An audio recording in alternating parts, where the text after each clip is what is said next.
Señor Jesús, yo sé que tú estás en este lugar. Yo sé que tú me vas a hablar.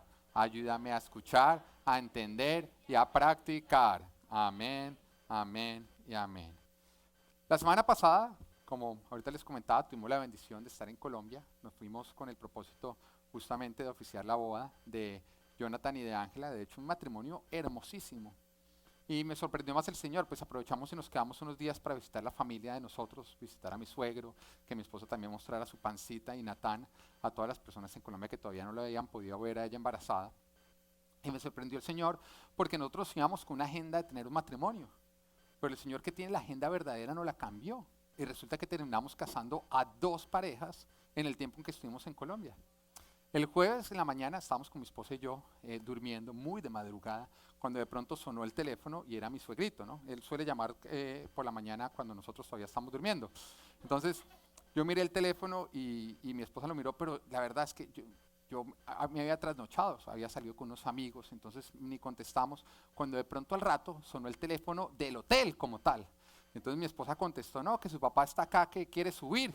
Entonces mi esposa, no, no, un momentico, pásemelo al teléfono.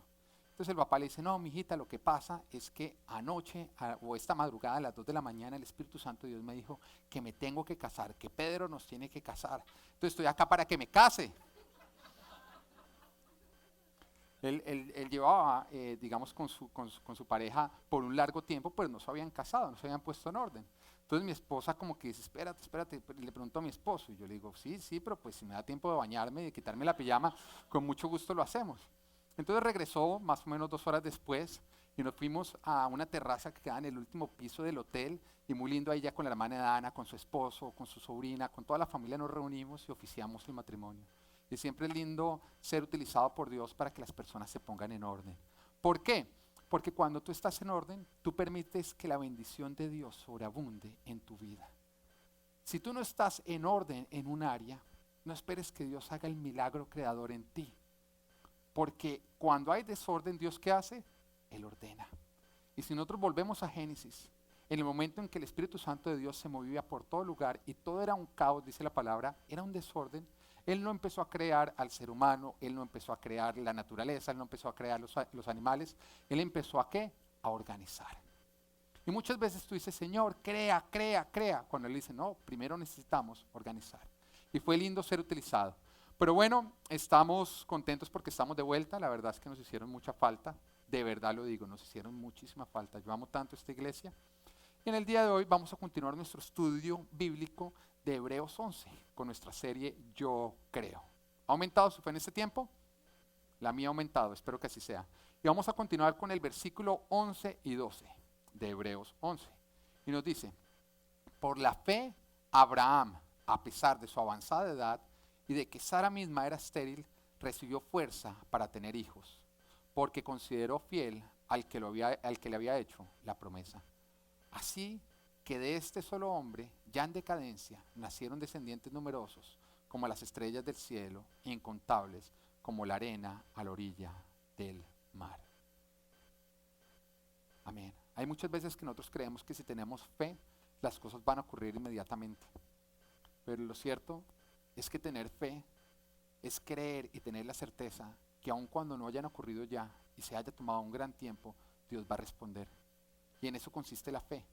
La fe no tiene nada que ver con el tiempo, porque la fe es a prueba del tiempo. Y lo que el Señor hoy te viene a decir es que a pesar del tiempo que haya pasado, no dejes de confiar, no dejes de creer, porque Dios cumplirá. Y aunque a Él parezca tardar, Él nunca llega tarde, Él siempre llega en el tiempo oportuno. Así que el título de hoy es, lógicamente, yo creo, no dejaré de confiar. Yo creo, no dejaré de confiar. Dígale de lado, yo creo y no dejaré de confiar. Vemos el caso de Abraham. Abraham esperó muchísimo tiempo. De hecho, Abraham esperó más tiempo del que tú has esperado y más tiempo del que tú vas a tener que esperar. Porque los ejemplos que nosotros vemos en la Biblia son topes. En la Biblia vemos personajes que les pasó el tope. Acá nadie va a tener que esperar a tener hijos hasta que tenga 100 años o ciento y pico años. Porque de hecho yo creo que ninguno acá vaya, bueno, seamos positivos. Uno que otro de pronto puede llegar a los ciento y pico años. Pero por más de que te toque esperar por tus hijos, no te va a tocar esperar todo ese tiempo. Y eso es la certeza que nosotros tenemos, que Él esperó y Él recibió. La semana pasada cuando estábamos en Colombia, con mi esposa fuimos al dentista, lógicamente aprovechamos para ir allá, y nuestra dentista es una vieja amiga desde el grupo de jóvenes en la iglesia cuando éramos solteros. Y cuando llegamos allá, y lógicamente pues estábamos con mi esposa y estábamos presentando a bebé Natán en la barriguita de mi esposa y estábamos contando todo lo que el Señor ha hecho con nuestra iglesia, todo como Dios ha venido cumpliendo. Ella también nos empezó a mostrar las fotos de ella y de su esposo y de sus hijos. Tiene 2 hermosísimos hijos. Y cuando ella me mostraba las fotos y ya con hijos y todo, en ese momento a mí como que me golpearon 2 cosas en el corazón. La primera de ellas, que estamos viejos. Me sentí viejo en ese momento. ¿Por qué? Porque parecía ayer cuando ninguno de nosotros estaba casado, no teníamos hijos y estábamos llorando porque nada que llegaba a la persona que Dios tenía para nosotros. Pero lo otro que me golpeó y que se lo dije a ella es, Dios cumple. Dios cumple. Y yo le decía a ella, mira, yo actualmente tengo en la iglesia jóvenes que están esperando a que Dios les traiga esa persona idónea en sus vidas. O que Dios les cumpla esa bendición de ser papás. O que Dios les cumpla todas esas bendiciones. Y ellos creen que va a ser imposible. Y ellos están pasando por lo mismo que nosotros solíamos pasar. Porque yo recuerdo todavía cuando uno era soltero y uno miraba en la iglesia y uno decía, no, pero es que de acá nada, Señor, nada. Y uno creía que el milagro que Dios iba a hacer era que le iba a dañar a uno el gusto.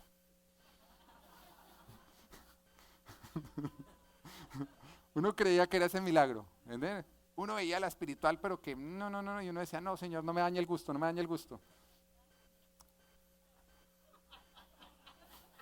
Estoy siendo sincero, ¿no? Bueno, pero cuando yo ya la veía a ella, porque ella fue una de las personas que le tocó esperar por su esposo, y ya la veía felizmente casada, una profesional exitosa, muy buena dentista, de hecho ahorita les doy el dato, si van a Colombia, buena dentista, y además 2 hermosos hijos, y pensaban todos los amigos de nosotros de esa época, y ya todos casados, la mayoría con hijos, yo le decía, Dios cumple. Y nosotros en ese momento sabíamos lo que Abraham sabe, que es que Dios siempre cumple. Y cuando nosotros miramos desde donde estamos parados a aquellos jóvenes que todavía están esperando a que Dios les haga el milagro, uno mira y uno dice, Dios cumple. Y no simplemente es un decir, es que ya lo vivimos. Nosotros ya vivimos los temores de creer que Dios le iba a cumplir a todas las demás personas, menos a nosotros. Nosotros ya vivimos los temores de que qué tal que Dios nos hubiera dado el don de continencia, ese del que habla Pablo, ¿no? Porque en la iglesia cuando pasen que el Señor va a repartir dones, entonces lenguas, profecía, continencia, todo el mundo como que... Pero ya sabemos que Dios cumple, ya sabemos que Dios mira nuestros corazones, ya sabemos que Dios, si Él puso un deseo en tu corazón, es porque ese deseo se va a convertir en un gozo, porque lo va a hacer realidad. Y cuando yo estaba con ella lo podía ver. Y Abraham por años esperó la llegada de sus hijos. Pero llegó el tiempo en que Dios lo hizo padre. Y no solamente padre de uno, lo hizo padre de multitudes, que es como se le conoce a él. Hay varios que pasan por la situación que está pasando Abraham. Y de todo esto que pasó en Abraham, de todo lo que fue su proceso de esperar y conseguir, hay varios puntos que nosotros podemos, o varias ideas, varios mensajes que nosotros podemos rescatar. Y el primero del que quiero hablar es que Abraham fue el que embarazó a Sara. Yo sé que hasta el momento usted no le ha sonado nada sabio, pero es más sabio de lo que usted cree. A lo que me refiero es que el milagro de Dios fue que Abraham embarazara a Sara. E Isaac fue producto de un milagro de Dios, pero no de obra de Dios. Me voy a explicar. Dios usó la obra de Abraham y Sara para hacer el milagro. Abraham tuvo relaciones sexuales con Sara y Sara quedó embarazada. Dios usó esa obra para hacer el milagro. Si nosotros miramos el milagro de Jesús, porque cuando María concibió a Jesús, no hubo obra humana, no hubo acción humana, no hubo relación sexual.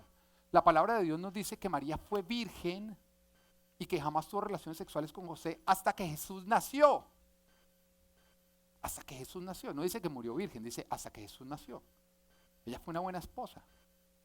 Lógicamente José no se quedó sin tener relaciones sexuales con ella. Y María, bíblicamente hablando, tuvo otros hijos. Yo le estoy diciendo esta Biblia. Pero para Jesús, el Señor no usó la acción y la obra de hombres, sino que Él intervino completamente en obra y en milagro. Pero para Isaac, no. Él usó la relación sexual de Abraham y Sara y la usó para hacer su milagro. ¿Por qué lo digo? Porque hay muchos que están esperando que ocurra su milagro sin necesidad de que ellos lleven a cabo ninguna obra, ninguna acción, ni que ninguna otra persona la lleve a cabo.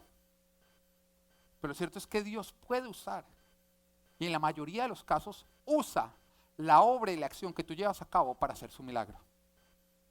Lo que el Señor hoy te está diciendo es, haz la parte humana, porque Dios va a mover las montañas que tú no puedes mover, pero que intentas mover por lo menos. Dios es el encargado de mover las montañas que tú no puedes mover, pero que estás intentando mover. Y cuando tú no puedes mover, cuando se ve tu debilidad, ahí vendrá su fortaleza y tú entenderás que Él es Dios. ¿Estás enfermo? Ora, siempre tienes que orar.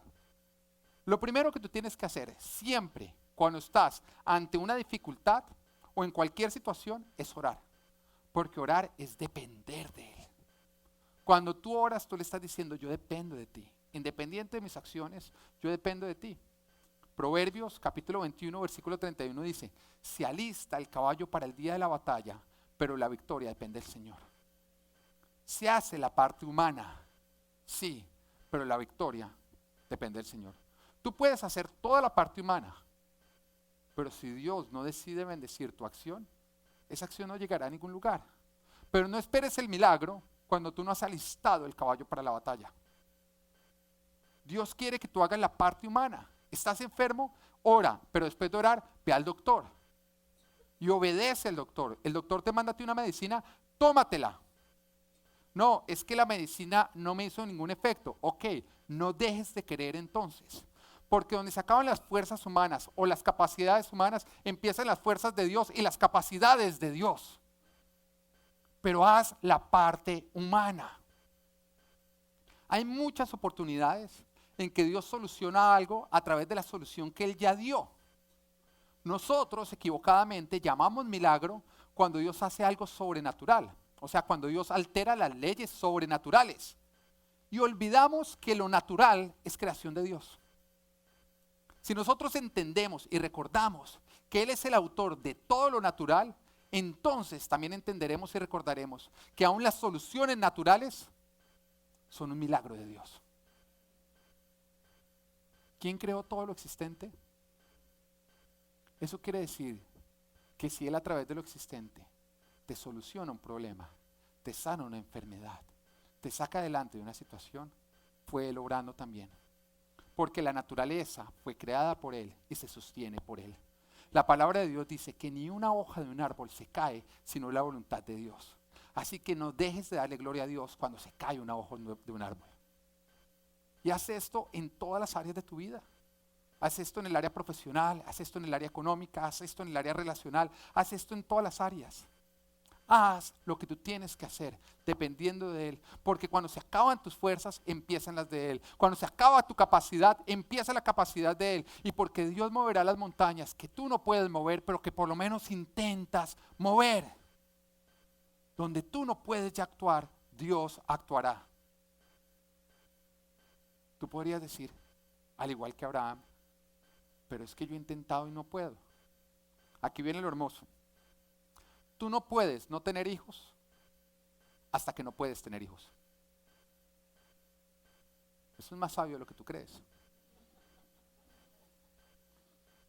Tú no puedes no tener hijos hasta que intentas tener hijos y no puedes no tener hijos. Tú no puedes no hacer algo hasta que tú intentas hacer algo y no lo puedes llevar a cabo. Piensa en todo lo que representa el no poder tener hijos en tu vida. Toda área infértil, toda área que tú intentas fecundar y a pesar de que tú haces todo lo humano, no logras producir ningún fruto. Y recuerda que Dios mueve las montañas que tú has intentado mover y no has podido mover. Pero repito, que tú has intentado mover. No es necesario que tú seas fértil para ser fértil. No es necesario que tú seas fértil para ser fértil, por una razón. Porque tú no puedes sacar a un tercero de la ecuación, que es Dios. Y Él es el Dios de la fertilidad. No es necesario que tú seas fértil, que tu pareja sea fértil para tú ser fértil. Porque hay un tercero que es Dios y Él sí es fértil. No estoy hablando solamente de quedar embarazados. Estoy hablando de toda área en tu vida que necesita ser fértil y que no está siendo fértil. Y lo cierto es que la palabra de Dios nos dice que Sara era estéril. Y también nos dice que Abraham era viejo. En otras palabras, también era estéril y era impotente. No le funcionaba bien, no había Viagra. ¿Mm? Pero había un tercero que era Dios, que jamás envejece y jamás será estéril. No saques a Dios de la ecuación de tu vida. Jamás saques a Dios de la ecuación de tu vida. Porque las áreas nuestras que son infértiles, cuando se hacen fértiles, serán muy fértiles. Porque es ahí, en ese área, en el que te ha causado vergüenza el no ser fértil, donde el Señor te dará una doble porción en tu vida. Es ahí donde a la vista de todas las demás personas, a pesar de todos tus intentos humanos, tú no has podido lograr fertilidad, donde Dios mostrará su fortaleza. Porque es en tu debilidad, que es a ojo de todos, donde Él mostrará su fortaleza a ojo de todos también. No saques jamás a Dios de la ecuación de tu vida. Y pensemos en personas que sufrieron la infertilidad en algún área de sus vidas y en la multiplicación y fertilidad que recibieron cuando Dios entró en la ecuación. Pedro nos dice que él pasó toda una noche pescando. No pudo sacar ni siquiera un camarón ese día. Él en ese instante oficialmente fue diagnosticado como un pescador infértil. Pero fue justamente en ese área infértil cuando Jesús lo llamó y le dijo: yo te haré más fértil de lo que tú jamás has soñado ser. Yo te daré una doble porción. Y después de eso vino una pesca tan milagrosa que dejó callados a todos los que se burlaban de Pedro, a todos los que le hacían fieros porque se habían podido pescar algo esa noche. El Señor, cuando hizo la pesca o cuando hizo a Pedro un pescador fértil, en ese instante hizo ver como pequeña la pesca de todos los que habían podido pescar. Porque la pesca de Pedro fue mayor de la que ha ocurrido en toda la historia de la humanidad. Cuando el Señor bendiga y haga fértil tu área infértil, eso hará hacer ver pequeña la fertilidad de aquellos que nacieron fértiles en esa área de sus vidas. Pero no puedes sacar a Dios de la ecuación. Pero también recuerda algo. Pedro echó las redes. Pedro echó las redes. Él hizo la parte humana y permitió que Dios hiciera la parte sobrehumana. Hay algunos que debido a que han vivido infertilidad en su vida, le están diciendo a Dios: hazme fértil, pero no están dispuestos a echar las redes una vez más. Y la fe es una acción que tú llevas continuamente hasta el final, sin interrumpirla. La fe es hacer mi parte humana a pesar de no ver resultados, sabiendo que Dios hará la parte sobrehumana y que llegarán los resultados. No esperes ver la multiplicación si no estás dispuesto a echar las redes una vez más. La Biblia está llena de historias de personas que vivieron áreas infértiles en sus vidas y que cuando esa infertilidad se encontró con la fertilidad de Dios, todas las personas a su alrededor reconocieron que la mano de Dios estaba sobre sus vidas. Abraham y Sara sufrieron vergüenza por años, pero ellos finalmente no dependieron de su fertilidad, dependieron de la fertilidad de Dios. Y el resultado, Hebreos 11, capítulo 12, así que de este solo hombre, ya en decadencia, nacieron descendientes numerosos como las estrellas del cielo, e incontables como la arena a la orilla del mar. Una pesca milagrosa de hijos. Ese área en el que tú has sido infértil hasta el momento, pero que tú has sido juicioso de hacer tu obra y tu acción de acuerdo al diseño de Dios, experimentará una fertilidad jamás antes vista cuando se encuentre con la fertilidad de Dios.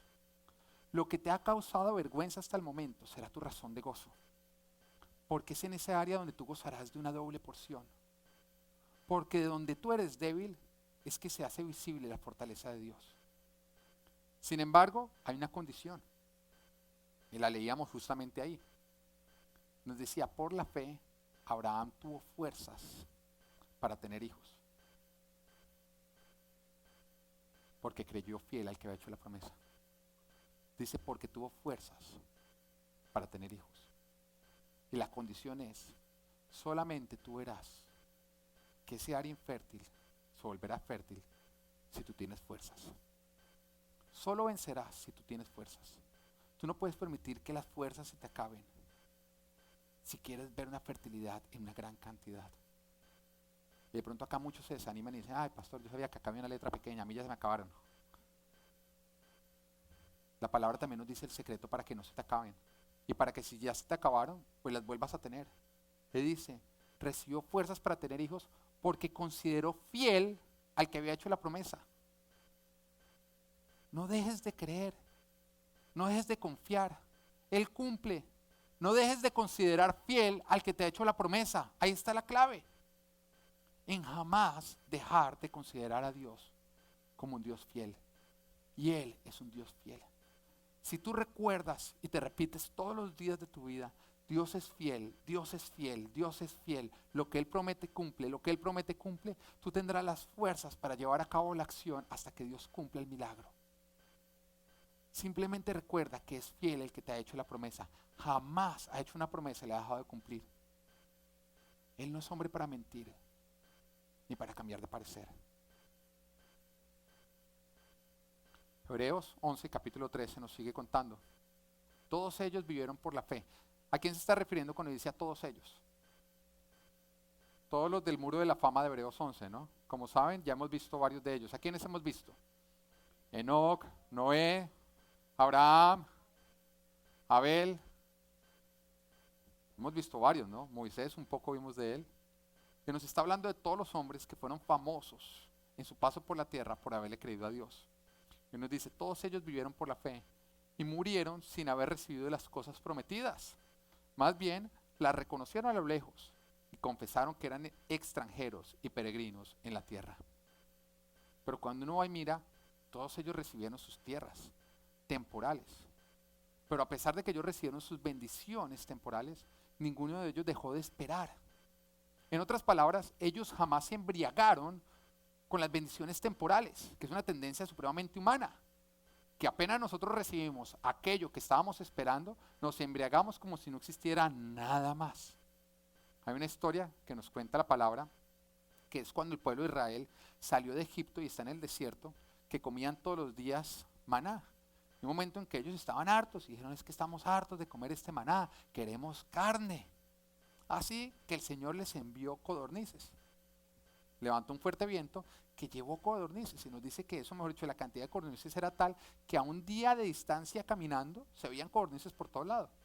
Y en el momento en que ellos vieron la respuesta de Dios, la bendición, salieron todos a recoger codornices. Todas las personas recogieron cerca de 2 toneladas en codornices. ¿Usted sabe qué son 2 toneladas de carne? Cada persona. Y resulta que cuando vieron carne, ellos no comieron por un día, no comieron por 2, no comieron por 3, no comieron por 20, sino un mes entero. Hasta que nos dice la palabra que se les salía la carne por las narices, que les causaron náuseas. Y lastimosamente ellos se embriagaron tanto con la bendición, que esa bendición se convirtió en maldición.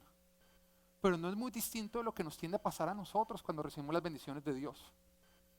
No es suficiente disfrutarla un día, disfrutarla 2 días, 3 días, sino que la hacemos toda nuestra vida, nos embriagamos hasta que la bendición se convierte en una maldición. Personas que han estado esperando y cuando Dios les da, se olvidan de todo lo demás. Sacan la eternidad de la ecuación de sus vidas. Cuando estaba ahorita en Bogotá, salí con unos amigos míos a comer y todos estos amigos pues solían ser creyentes, son creyentes. Y empezaron en la iglesia cuando mi esposa y yo vivíamos en Colombia. Nosotros les compartimos del evangelio, los invitamos a los grupos de oración que nosotros teníamos y todos ellos se convirtieron. Algunos se casaron por lo cristiano. Pero ahorita que salíamos, yo les preguntaba, ¿cómo está su relación con Dios? No, no, bien, bien, bien. ¿Y qué? ¿Han vuelto a la iglesia? No, no, es que eso sí no ha habido tiempo, no ha habido tiempo. ¿Cuándo fue la última vez que fueron? No, hace 4 años, más o menos, cuando usted se fue. Y habían dejado de ir a la iglesia. Cuando yo los confrontaba les decía, ¿cómo se le ocurre? Usted es un hombre creyente, son hombres creyentes. Ustedes conocen la verdad de Dios. ¿Cómo así que 4 años sin ir? Ellos me decían, no, pues la verdad es que al principio uno se incomodaba, pero ya después uno se iba enfriando y pues eso ya a uno no le hace falta. Mire lo triste, que a usted le deje de hacer falta al venir a la iglesia. Ocurre. Empiece a apartar. Y hay un momento en que Dios va a salir de la ecuación de su vida. Yo les miraba a ellos, yo los confrontaba, yo les decía, ¿cómo lo van a hacer? Y me decían, no, la verdad es que no tenemos tiempo, es que los hijos, el trabajo, me toca estar viajando, es que vivo lejos. Y empezaron a sacar puras disculpas. Y cuando ellos me sacaban todas las disculpas, en ese momento yo recordaba la parábola del gran banquete, que nos habla que un hombre que preparó un gran banquete, y ya cuando lo tenía listo, mandó a invitar a los suyos. Les dijo, vengan que el banquete ya está listo. Y entonces todos sacaron disculpa. Y uno que dijo, no, le dijo a los siervos, no, dígale que no puedo ir porque es que acabo de comprar un terreno y lo tengo que ir a ver. Hubo otro que dijo, no, es que acabo de comprar 5 yuntas de bueyes y pues tengo que probarlas. Y hubo otro que dijo, no, es que me acabo de casar y por esa razón no puedo ir. Y todos sacaron como disculpa de no ir al gran banquete espiritual una bendición que habían recibido en el terreno temporal. Se habían embriagado y estaban tan embriagados en su terreno, en sus bueyes, en su matrimonio, que estaban dejando de atender a la invitación que les estaba haciendo Dios.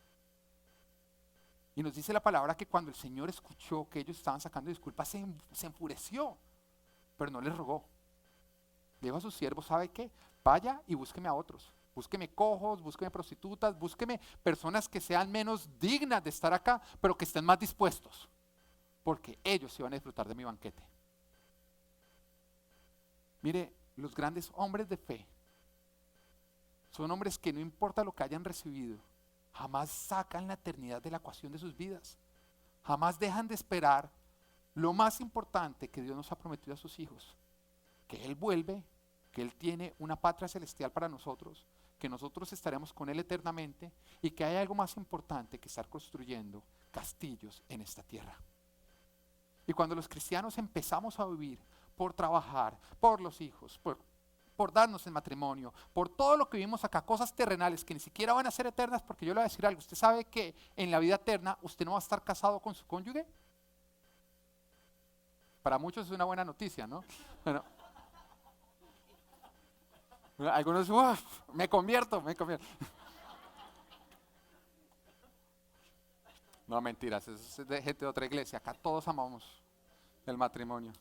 Pero la palabra de Dios dice que nosotros en la edad eterna no nos vamos a estar dando en casamiento, seremos como los ángeles.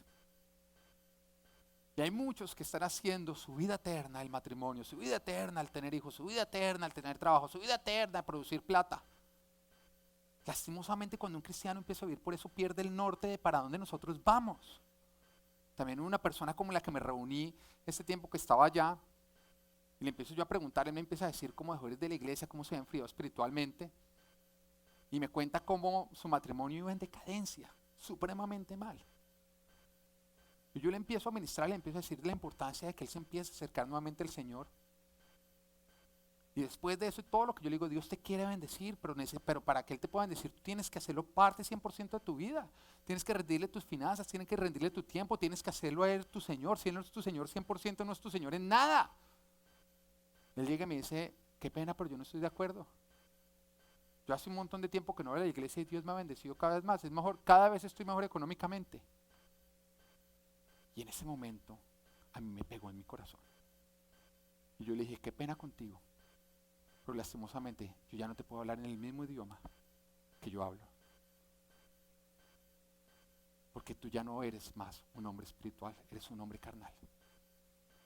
Porque un hombre que dice ser bendecido en su vida, que está pésimo en su matrimonio, pero se llama bendecido, porque le está yendo bien económicamente, es un hombre que ya perdió el norte.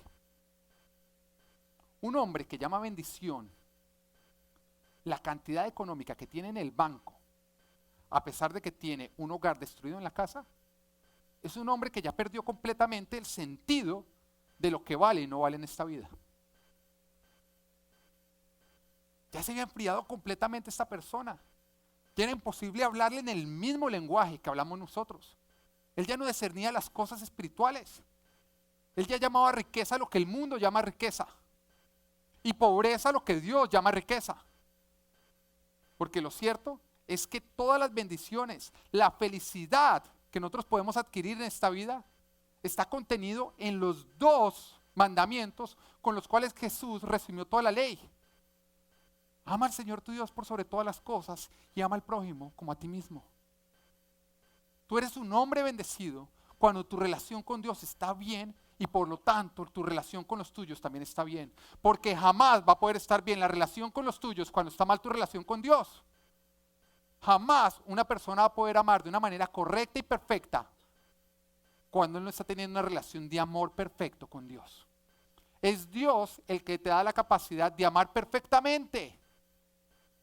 O si no vas a estar amando como ama el mundo. Un amor que no sirve para nada. Un amor que se acaba. ¿Cuántas parejas no se divorcian porque dicen, es que se nos acabó el amor? El amor de Dios todo lo puede. El amor de Dios no se acaba. El amor de Dios es continuo e ininterrumpido. Jamás vas a poder amar de una manera perfecta y correcta a alguien cuando tu amor con Dios, tu relación con Dios no está en orden. Y esta persona lastimosamente se había perdido de la bendición y ni siquiera se había dado cuenta. Ninguno de nosotros en nuestro lecho de muerte va a lamentar no haber trabajado más, no haber hecho más plata, ni haber pecado más. Lo único que podríamos llegar a lamentar es el amor que le negamos a Dios y que por lo tanto le negamos a los nuestros.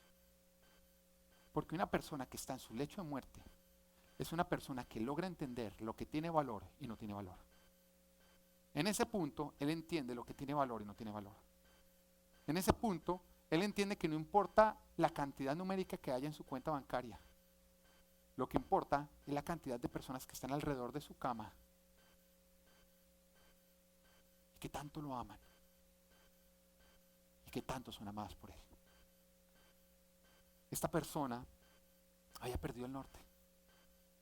Haya perdido el norte porque ha empezado a llamar riqueza o bendición la riqueza mundana. Y la riqueza mundana, bendición. Y lo más cierto es que el diablo sabe que el dinero no tiene ningún valor en la eternidad. Él lo sabe. En muchas oportunidades él ni siquiera toca tu área económica. Porque él sabe que si la deja ahí perfectica y aún creciendo, tú vas a estar distraído mientras que él te roba algo más valioso que el dinero. Te roba tu vida, te roba tu familia, eso sí vale. El diablo lo sabe. El propósito del diablo no es quitarte tu plata. Es hacer de tu vida un infierno y una eternidad en el infierno. Y en muchas oportunidades él te va a llenar de plata y lo va a considerar el mejor negocio si te puede robar lo que realmente tiene valor. Y si no lo crees, ve y le preguntas a un narcotraficante o a una prostituta o a aquellas personas que cambiaron por dinero lo que realmente tenía valor. Pregúntales, ¿el diablo te dio dinero? Sí, pero me robó la vida. Te responderán. Por lo menos si se han dado cuenta. Jamás saques a Dios y jamás saques la eternidad de la ecuación de tu vida. Porque lastimosamente estarás cambiando una vida de propósito por una vida sin propósito. Y el diablo te habrá robado completamente. Los hombres del muro de la fama, a pesar de que habían recibido bendiciones en esta tierra, siguieron buscando una patria celestial. Su mirada no estaba en lo que habían obtenido, su mirada estaba en lo que iban a obtener siempre. Sabían que lo mejor siempre estaba por venir. Hebreos capítulo 11, versículo 14 al 16 dice, al expresarse así, claramente dieron a entender que andaban en busca de una patria.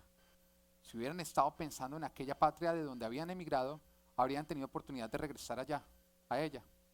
Hay muchos que la patria que buscan es lo que dejaron atrás. Un hombre de fe jamás mira atrás. O si mira, mira para aprender y no volver a repetir. Ellos siempre miraban al frente, sabían que lo mejor siempre estaba al frente.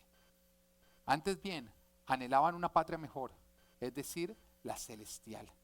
Eran hombres que siempre mantuvieron dentro de la ecuación de su vida la eternidad. Por lo tanto, Dios no se avergonzó de ser llamado su Dios y les preparó una ciudad. Voy a repetir esa parte, dice, por lo tanto, Dios no se avergonzó, no sé qué, ¿de qué? De ser llamado su Dios. Y acaba la siguiente, Dios se avergüenza de ser llamado el Dios de alguien que ha sacado la eternidad de la ecuación de su vida. ¿Cómo sabes si has sacado la eternidad de la ecuación de tu vida? Muy sencillo. Si tú te estás embriagando con las bendiciones terrenales. Si tú eres una persona que tomas lo terrenal y te embriagas y no estás construyendo lo celestial y lo eterno, eres una persona que Dios se avergüenza de que tú lo llames su Dios. Cuando tú dices, yo soy cristiano, yo soy cristiano, yo soy cristiano, pero claramente tú estás haciendo tesoros en esta tierra y ningún tesoro en la vida eterna, Dios se avergüenza de que tú lo llames su Dios. Porque Él no es un Dios temporal, Él es un Dios eterno, Él es un Dios de la eternidad. Yo recuerdo cuando con mi esposa nos íbamos a venir acá a vivir a Estados Unidos, nosotros presentamos nuestros papeles de la visa y a nosotros nos dijeron, no, en 20 días le sale la visa. En 20 días le sale. Y de 20 en 20 días nos estuvieron así 2 años. Es una tortura tremenda. Yo me sentía como el coronel no tiene quien le escriba, esperando a que llegara y nunca llegaba. Se demoró 2 años. Es terrible. Pero nos acordábamos hace poco que cuando nosotros íbamos a hacer mercado, como eran 20 días, ya se nos acababa el mercado. Nosotros siempre era que se acabara completamente porque ya nos íbamos. Entonces llegamos al mercado y entonces íbamos a comprar el papel higiénico, ¿no? El de 4 rollitos, el más chiquito, porque no vendían de a uno, ¿no? El que nos gustaba. Entonces, porque es que ya nos vamos, ya nos vamos. No, que la salsa. Ese sí compramos el grande porque yo comía mucha salsa, ¿no? Pero compramos un solo paquetico. ¿Eh? No, que vamos a comprar zapatos. ¿Para qué si ya nos vamos? ¿Para qué si ya nos vamos? Nosotros teníamos conciencia de que ya nos... Ustedes vieron lo que era mi celular durante esos 2 años.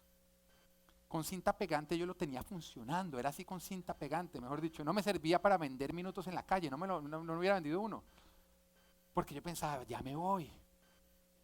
Siempre estábamos pensando en que ya nos íbamos. Por lo tanto, nosotros no estábamos invirtiendo nuestro dinero en donde estábamos, porque lo teníamos reservado para donde íbamos. Nosotros constantemente sabíamos y nos recordábamos a nosotros que nosotros íbamos para otro lugar. Nosotros estábamos esperando nuestra llegada a Estados Unidos. Creíamos que ya nos íbamos. Y es triste los cristianos que viven como si esta tierra fuera a ser para siempre, acumulando tesoros acá, pero no haciendo ningún tesoro para allá. Aquellos que no recuerdan constantemente que nos vamos. Nosotros nos vamos. Esto es temporal. Y estos hombres, a pesar de haber recibido tierras, a pesar de haber recibido hijos, a pesar de haber recibido esposas, a pesar de haber recibido riquezas, a pesar de haber recibido todo, ellos vivían en tiendas de campaña, en carpas. Porque ellos recordaban, nos vamos. No voy a invertir en esta tierra, voy a invertir allá en la celestial. Y porque su mentalidad era esa, Dios no se avergonzaba de ser llamado su Dios. La pregunta es, cuando tú le dices a alguien yo soy cristiano, ¿Dios se siente orgulloso y feliz? ¿O le causa vergüenza que tú estés diciendo que Él es tu Dios? ¿Eres un cristiano que no has sacado de la ecuación de tu vida la eternidad? ¿Eres un cristiano que constantemente te está recordando a ti que tú vas para la eternidad, una patria mejor? ¿Es mejor? Muchísimo mejor. No hay enfermedad, no hay muerte, no hay hambre, no hay frío ni mucho calor, está bien.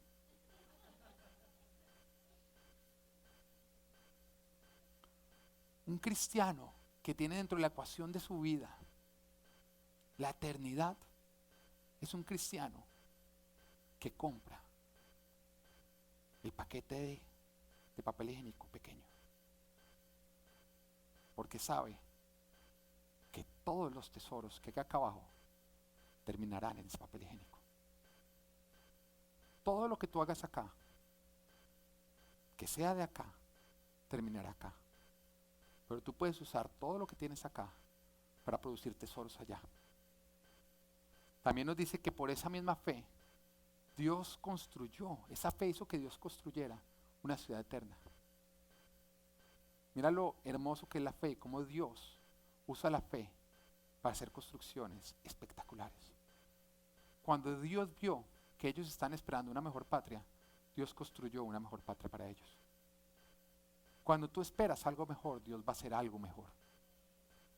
Cuando tú dejas de esperar algo mejor, Dios no va a hacer nada mejor. Hay muchos que miran hacia atrás en sus vidas como si ya lo mejor hubiera ocurrido. La palabra de Dios dice que no es de sabios creer ni decir que todo tiempo pasado fue mejor. No importa la edad que tú tengas, siempre lo mejor es lo que va a venir. Siempre lo mejor es lo que va a venir. Y mientras que tú lo creas, Dios va a hacer algo mejor en tu vida. Cuando tú lo dejes de creer, no esperes que Dios siga haciendo cosas mejores para ti. Hebreos, capítulo 11, versículo 17 al 19 nos dice: por la fe, Abraham, que había recibido las promesas, fue puesto a prueba y ofreció a Isaac, su hijo único, a pesar de que Dios le había dicho: tu descendencia se establecerá por medio de Isaac. Consideraba Abraham que Dios tiene poder hasta para resucitar a los muertos, y así, en sentido figurado, recobró a Isaac de entre los muertos. Fe es no dejar de confiar independiente de las circunstancias. Un dato curioso: Dios le entregó a Abraham ese algo que él tanto estaba esperando. Pero después de que le entregó ese algo que tanto estaba esperando, Dios lo probó y pareció quitárselo. ¿Por qué? Porque no importa lo que tú hayas recibido, Dios siempre tiene algo mejor para ti. Dios sabía que si a pesar de que Abraham ya había obtenido todo lo que él estaba esperando, por lo menos en esta tierra, él seguía confiando, creyendo en Dios, entonces Dios le podría dar algo mejor. Cuando parecía que Dios le estaba quitando, lo que realmente estaba ocurriendo es que Dios le estaba ofreciendo algo mejor. Puede ser que parezca que Dios te está quitando algo, pero lo que realmente Dios está haciendo es ofreciéndote algo mejor. Solo recibirá más, solo lo podrá todo el que no deje creer, independiente de las circunstancias. Hay historias que parecen malas en su momento. Hay historias con Dios que parecen malas en su momento, que no parecen buenas. Pero hoy el Señor te dice: si no es buena, es porque no ha terminado. Mete siempre esto, recuerda esto siempre en tu vida. Si la historia no es buena, es porque Dios no ha terminado. Repítelo: si la historia no es buena, es porque Dios no ha terminado. ¿Qué pasaría si nosotros termináramos la historia y empezáramos a sacar conclusión en el momento en que Dios le dice a Abraham y sacrifica a Isaac? Y ahí terminará el capítulo. Y ahí sacáramos conclusión. Sería la peor de las historias, ¿o no? Peor testimonio de todo, un antitestimonio. Yo esa predica no la oigo. ¿Ah? Y Abraham, después de esperar, recibió a Isaac y Dios le pidió que lo sacrificara. Fin. Qué mamera de historia, ¿o no? Esa historia no vende un libro.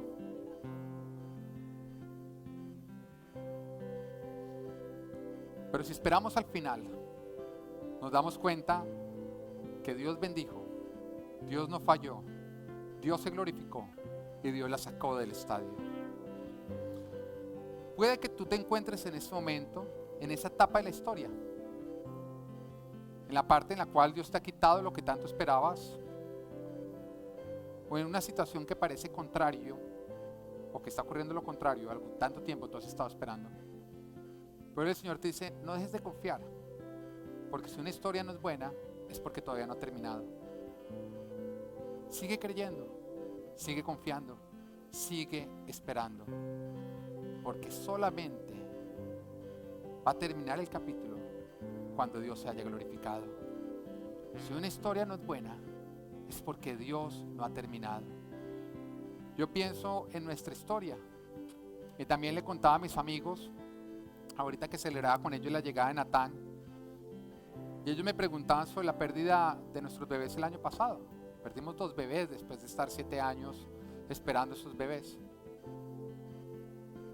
Y lo cierto es que si nosotros hubiéramos terminado el capítulo en ese momento, en el que después de 7 años de estar esperando a nuestros bebés, quedamos embarazados, los orábamos con la iglesia y 15 días después nos estamos parando a decir, lo perdimos, la historia parece hasta cruel, ¿o no? En ese momento es la peor de las historias, como hasta cruel. Muchas personas dijeron, no, yo para qué sigo viniendo a la iglesia si a los pastores les pasa eso, entonces yo qué puedo esperar. Si hubiéramos cerrado el capítulo en ese instante, hubiera sido la peor de las historias. Pero cuando entendemos que si no es bueno, Dios no ha terminado, y permitimos que la historia avance, lograremos ver lo que estamos viendo en este momento. Que Dios usó esa pérdida para hacer algo grande en nuestros corazones, algo grande en el corazón de esta iglesia, algo grande, porque esa fue una semilla que murió, pero que ha producido una gran cosecha. Porque ha llegado un bebé, porque ha llegado otro, porque ha llegado otro, porque ha llegado otro, porque ha llegado otro, porque ha llegado otro, y porque seguirán viniendo más. Cuando le contamos a las personas la cantidad de mujeres que están embarazadas en esta iglesia y que van a estar embarazadas porque la cosecha no termina, y si tú todavía no la has recibido, sigue esperando porque viene el tuyo. Las personas dicen, wow, lo que era infértil se encontró con la fertilidad del Dios de la fertilidad. Y donde había escasez, ahora habrá una pesca milagrosa. Y ahora entendemos que cuando pareció algo morir, lo que realmente estaba haciendo era trayendo a vida algo que ya estaba muerto. Ahí nos dice la palabra que Abraham, en modo figurado, recobró a su hijo que ya estaba muerto. Cuando parece que Dios está permitiendo que algo muera, lo que realmente está haciendo es trayendo la vida a algo que está muerto, pero que tú no sabes y no ves que está muerto. Nosotros no estábamos perdiendo un hijo, nosotros estábamos ganando 20,000 hijos. Una gran cosecha, una gran pesca milagrosa. No importa lo que pase, no dejes de creer, no dejes de confiar. Yo creo. La pregunta es, ¿tú crees? Amén.